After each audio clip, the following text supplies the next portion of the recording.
Let's jump right into this explainer.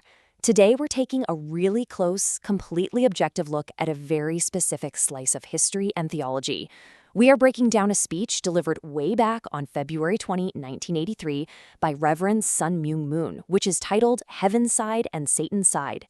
Now, whether you're intimately familiar with unificationism or you're totally new to the whole concept, our goal today is just to look directly at the source material. We're going to unpack exactly how this text constructs a deeply divided worldview, mapping out literally a cosmic struggle across heaven, earth, and human history.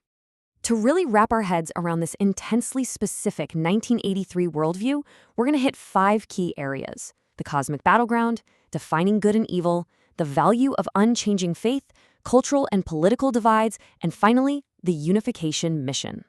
Starting right off with Section 1, the cosmic battleground, the struggle for dominion over the universe. So, the text roots its entire theology in Oriental cosmology. It divides the universe into 3 basic, essential building blocks. You've got Chun, which is the heavens, Chi, representing the earth, and In, which is mankind. According to the speech, these 3 elements make up absolutely everything. And the core conflict of the whole universe? Well, it's that both God and Satan are actively trying to pull all 3 of these elements entirely over to their own respective sides. It's basically a massive, universal game of tug-of-war. To truly understand this battle, you have to look at the stark dichotomy the text sets up. On one side, God's character is defined as eternal, unchanging, and totally unique. It defines God as this force that brings warmth, love, and protection to the original form of creation. But then, on the exact opposite side, Satan's character is described as temporal, constantly shifting and changing to suit himself, and inherently destructive.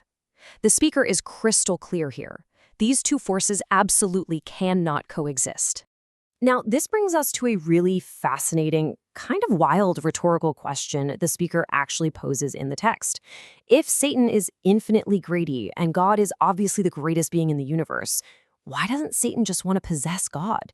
The crucial point here is understanding the literal limits of these cosmic powers according to the speech's logic. And the text has a pretty straightforward answer for that. God is fundamentally beyond corruption.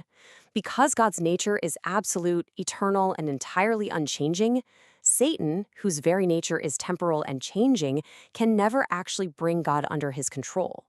According to this specific worldview, God is completely 100% immune to Satan's influence. Moving right along into Section 2, defining good and evil and the battle over original value. The speaker uses a really grounded, relatable metaphor from nature to explain this. Good is directly related to protecting an entity's original intended value. Goodness is the force that provides warmth and love, right? It protects a tiny seed so it can actually grow to fruition. Evil, by contrast, is defined as the power that tries to obstruct or completely destroy that original form. It's the force that brings in freezing weather or removes the dirt and moisture just to kill a budding sprout before it can ever bear fruit. Simply put, goodness nurtures the original design and evil disrupts it.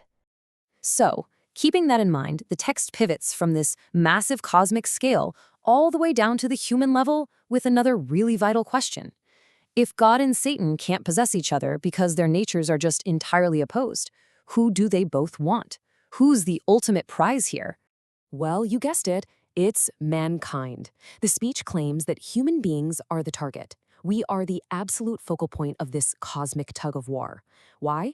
Because according to the text, humans are unique. We actually possess the capacity for both changeability and unchangeability. We can shift our loyalties, which means we're capable of relating to and ultimately being claimed by both God and Satan. Which brings us to Section 3, the value of unchanging faith and the requirement for God's presence. Since humans are the literal battleground, what exactly does God require from us? The speech places immense critical value on consistency. It illustrates this ideal human character through precious jewels. The whole argument is that God can only dwell where he sees his own character reflected, meaning absolute faith that is eternal, unchanging, and unique. It's kind of like gold, which stays exactly the same whether you melt it down or freeze it, or like pearls, which have this amazing harmonizing ability to complement their surroundings, and of course, like diamonds, which are completely hard and unbreakable. The text posits that humans with this unchangeable character are the only ones God can confidently claim. Okay, Section 4. cultural and political divides. Let's look at how this changeability actually manifests in society. The speech explicitly maps these theological concepts right onto global cultures. It categorizes Western culture as being more prone to change, heavily focused on secular issues, and basically possessing shifting values. In the framework of the text, that makes the West more susceptible to satanic influence.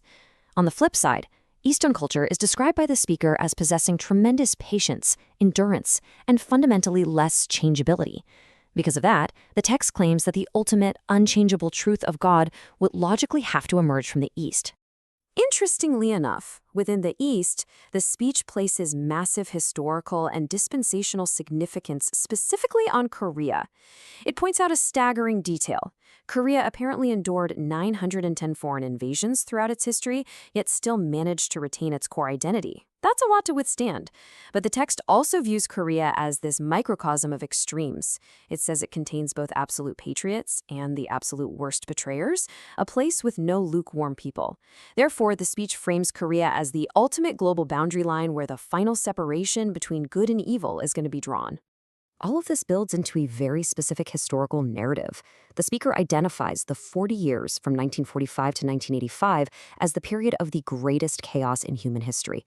Notice the 1953 Korean armistice on the timeline. The text interprets this not as a genuine peace, but actually as a deceptive tactic used by opposing communist forces just to rebuild. So by the time Reverend Moon is delivering this speech in 1983, he frames the world as being near the very tail end of a 40-year wilderness period, a chaotic era where traditional ethics, patriotism, and religions have been totally eroded by shifting, changeable values. Finally, Section 5, the unification mission, and creating the heavenly kingdom on earth. Faced with all this global chaos, the speech lays out a very methodical, step-by-step formula for fixing it. And it all starts from the ground up. Step 1. Cultivate individuals who possess that gold-like unchanging character. Step 2, bring those individuals together to form unchanging, God-centered families. Step 3, scale those families up to develop a stable, ethical society. And the final step is using that society to erect the heavenly kingdom right here on earth. Notice how the burden here doesn't actually rest with massive governments. It rests entirely with the individual.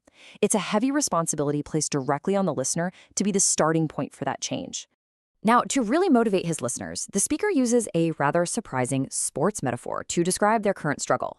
He actually compares the Unification Church to the Washington Redskins football team, who had just recently won the Super Bowl after a 40-year drought.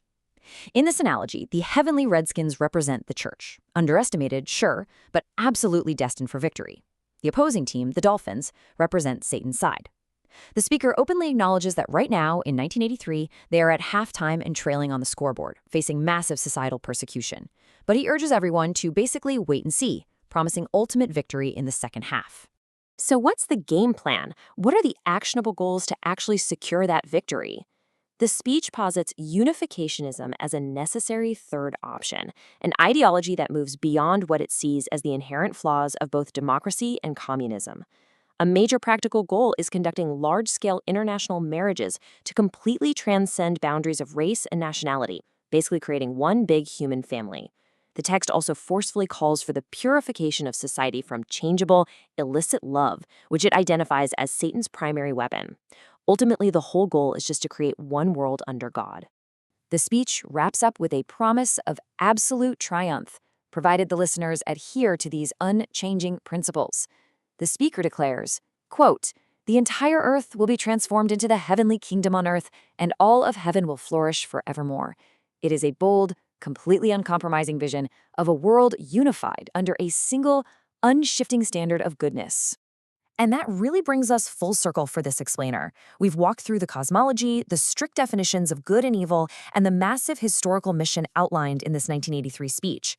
But, taking a step back from the text itself, the core challenge the speaker issued actually poses a pretty interesting framework for reflection.